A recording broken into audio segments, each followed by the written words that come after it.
What's going on, guys? So today we are going to be talking about the North Forest Arms dual picture sights I just put on my everyday carry slash duty pistol here, which is a Glock 45 MOS. See that it's clear with the Radiant Ramjet.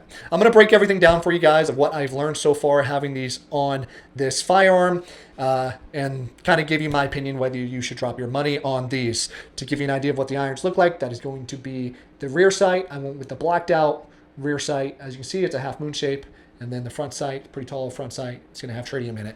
I went with the blacked out rear sight just because of the fact that I try to run night vision whenever I can, and unfortunately schedule doesn't allow it. So it's not fun having 4 dots stare at you underneath night vision trying to figure out which one is your red dot. The irons from North Forest Arms are going to be machined from high grade steel in a black nitride finish. They're running Swiss Tritium in them. This is going to be their suppressor height sights. These sit about 0.211 inches higher than their standard iron sights that they offer. North Forest Arms actually does make the claim that these are 19% faster when it comes to target acquisition and 21% better accuracy with this dual picture design that they have.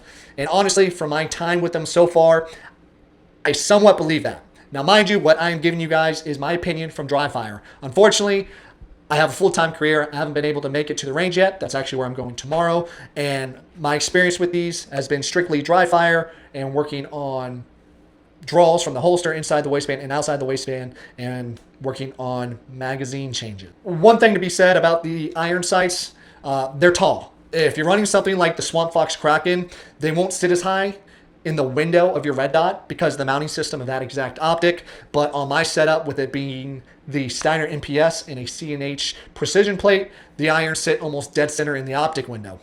Yes, that makes it a very busy sight picture looking through the window and having the irons there as well. There's a lot going on, but I do want to tell you, finding my dot was still incredibly easy with these. In fact, these irons almost work like an auto tracker for your red dot. If you ever lose your dot, your eye naturally locks onto that half moon rear sight in the tritium front post, and it pulls you right back dead center of your optic window. I had a few guys dry fire this pistol, and every one of them said the same exact thing. Yes, with the irons, they're tall. They make your red dot be a busy window, but it actually helped them find their dot faster. Now what I'm going to do right now is bring up a photo or a quick video showing you exactly what you'll be looking at when you're aiming downrange with these irons and your optic together. So take a look at this. So that's the actual sight picture you're going to be working with, dot dead center, irons framing it up. So that is going to be my breakdown on the North Forest Arms suppressor height sights. For right now, tomorrow I am going to be going to the range. I'm going to do some live fire exercises and drills with these, and I will have a video coming up at the range talking about how I feel about them now, actually using them in a live fire drill. Other than that, guys, right now I think they are a solid purchase. After tomorrow's video, you can have your own opinion and decide if you think that these are going to be worth the purchase or not. Other than that, guys, I'll see you on the next one. Guys, so today we are at the range doing my follow-up of these North Forest Arms suppressor height sights. Just gonna do a couple rounds here at about 7 yards, tell you what I think about them, and kind of touch on a couple notes I forgot to go over last night. So let me get a few rounds through this, and I'll kind of go over those notes here briefly.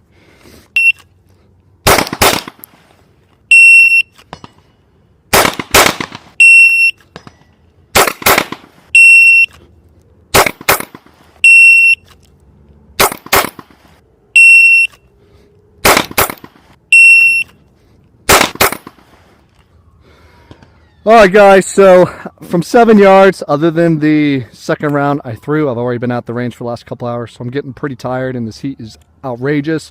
But 7 yards, just a few sets of controlled pairs. As I mentioned yesterday, these irons are very tall.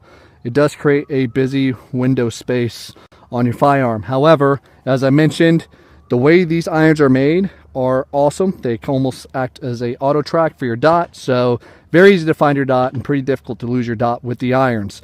As a side note, I didn't mention it last night. I said I would make the note in this video. Guys, some of these irons, these specific ones, probably the 0.211 higher than North Forest Arms standard sights, and their other one, which I think is like 256 or something like that. They can be picky with holsters. I tried it in my LAS concealment holster, in my Safariland Incog holster, which are both inside the waistband. The irons do not with the firearm slide in there. However, it's not a deal breaker. What you can do is, if you have a Dremel, you just Dremel the inside of where it's making contact with the irons. You'll be good to go. Or like what I did, essentially what I did with my Safariland Incog and my LAS concealment holster, I just did about 20-25 draw strokes. It removed any excess Kydex that was there, because these are metal sights, and then it fit perfectly fine in the holster. As far as your duty holsters, T-Rex Arms holster, your Safariland, your Alien Gear duty holsters, the irons line up perfectly, no clearance issues at all.